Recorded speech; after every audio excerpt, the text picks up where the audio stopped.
Hello everyone, welcome back to our channel Login 8. In this guide video, I will show you how to change gender in Roblox. So first of all, what you have to do is launch open any browser of your choice. You can see over here, I've opened Google Chrome.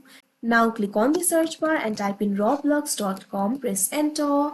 After doing that, you'll be led to the official website of Roblox. Make sure you're logged into your account. So changing the gender is actually very simple. For that, what you have to do is click on the gear icon that you can see right over here on your screen.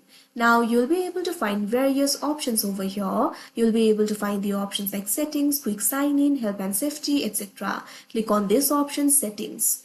Now after you do that, you'll be led to the settings interface. You'll be able to access the settings options from here. At left, you'll be able to find the options like account info, security, privacy and content restrictions, notifications, etc. Make sure the first option, account info, is selected.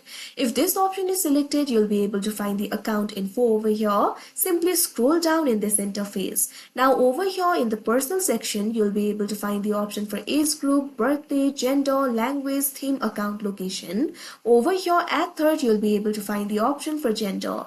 You'll be able to find two options over here, male and female. Over here right now, male is selected. So if you want to change the gender, what you have to do is simply click on the gender that you want to change to. Now wait for a while. Now you can see over here the change will be saved successfully. You can see over here the gender has been changed. So that is how you change gender on Roblox. I hope you found this video helpful. Thank you for watching. Make sure to like, share and subscribe to our channel.